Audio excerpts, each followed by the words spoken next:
আকাশ কাঁদে হতাশ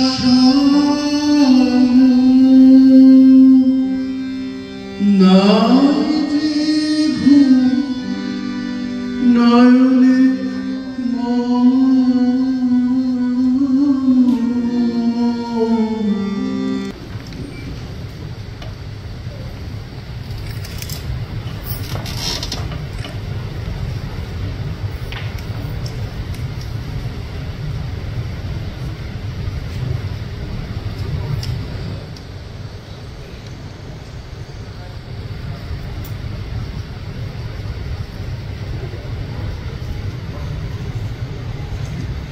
সম্মানিত সভাপতি, উপস্থিত বিশেষ অতিথি,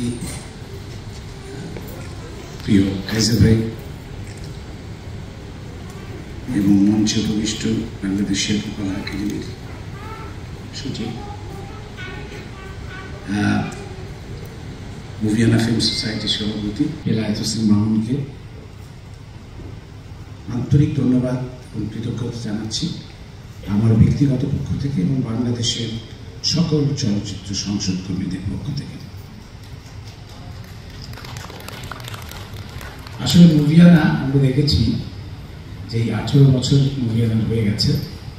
এই 18 বছরের মুভিয়ানা অত্যন্ত সক্রিয় একটি চলচ্চিত্র সংসদ হিসেবে সবসময় সক্রিয় থেকেছে। আমাকে কেন উদ্বোধক হিসেবে নিয়ে এসছে আমি শুধু জানি না, মানে এখানে আমার সাথে কাইজার ভাই উপস্থিত আছেন এবং কাইজার ভাই আমার অত্যন্ত সিনিয়র এবং আমার খুব প্রিয় মানুষ। কাইজার ভাই থাকতে আমাকে উদ্বোধক করে দিল। এটা মনের যে সব কিছুতেই একটু বাড়াবাড়ি আছে, এটা একটা বাড়াবাড়ি। তো যাই হোক, আমি অত্যন্ত আনন্দিত এবং আমি এই জন্য কৃতজ্ঞতা জানাচ্ছি আমাকে এই সম্মানটুকু দেওয়ার জন্য। শিল্পকলায় কেন চলচ্চিত্র ইত্যাদি ইত্যাদি অনেকে মনে করে থাকেন, মানে আমরা টের পাই আর কি। একটা জিনিস আমি স্পষ্ট করে বলতে চাই যে শিল্পকলা একাডেমি এটি কিন্তু সকল শিল্প মাধ্যমের একটি জায়গা, সকল শিল্প মাধ্যমের চর্চার জায়গা। এটি কোনো একটি বিশেষ শিল্প মাধ্যম যদি মনে করে থাকেন যে শিল্পকলা আমাদেরই জায়গা, এটি ভুল ধারণা। সেই ধারণা ভুলে যেতে হবে। আজকে চলচ্চিত্রের জায়গা হয়েছে শিল্পকলা একাডেমিতে এবং লাকি ভাই থাকুক বা না থাকুক, এই যে চলচ্চিত্রের জায়গাটা শিল্পকলায়, এটি কিন্তু কেউ আর সরাতে পারবে না। এটি আমি জোরগলায় বলে দিতে চাই।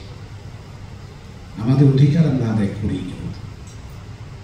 অনেকে বলে থাকেন যে চলচ্চিত্র তো আসলে তথ্য মন্ত্রণালয়ের অধীন এবং শিল্পকলা যেহেতু সংস্কৃতি মন্ত্রণালয়ের অধীন একটি সংস্থা, সুতরাং এখানে কেন চলচ্চিত্র থাকবে।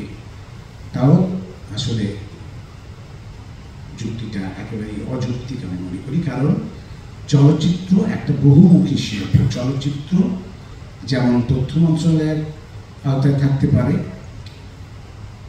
চলচ্চিত্র সংস্কৃতিরও একটা অংশ। সুতরাং ওটা মনে করার কোনো কারণ নাই যে তথ্য মন্ত্রণালয় শুধু চলচ্চিত্রের কাজ করবে, তাই না? যাই হোক, আমি আবারও বেশি কথা বাড়াবো না। আমি আবারও মামুনকে আন্তরিক ধন্যবাদ জানাচ্ছি এবং উদ্যোগের সফলতা কামনা করছি। এবং ধন্যবাদ জানাইতে হয় আমাদের যিনি গানকে চমৎকার সূচনা করলেন, ভারত থেকে আগত কিংশুক রায় এবং তার সাথে ডাক্তার জয়ন্ত, আপনাদের দুজনকেই আন্তরিক ধন্যবাদ। এবং অপূর্ব গান আমরা শুনলাম, বিশেষ করে শেষ গানটা আমাদের সেই মেঘে ডাকা তারা, ঋত্বিক ঘটকের সেই মেঘে ডাকা তারার এই গানটা ব্যবহার হয়েছে আমি জানি। সেই দৃশ্যটার কথা আমাদের মনে পড়ে যাচ্ছিল। তা আপনাদেরও ধন্যবাদ, সবাইকে অসংখ্য ধন্যবাদ। সংবাদ, ফিচার ও অনুষ্ঠানের জন্য ভিজিট করুন সংবাদ প্রকাশের ওয়েবসাইট এবং যুক্ত থাকুন ফেসবুক পেজ ও ইউটিউব চ্যানেলের সঙ্গে।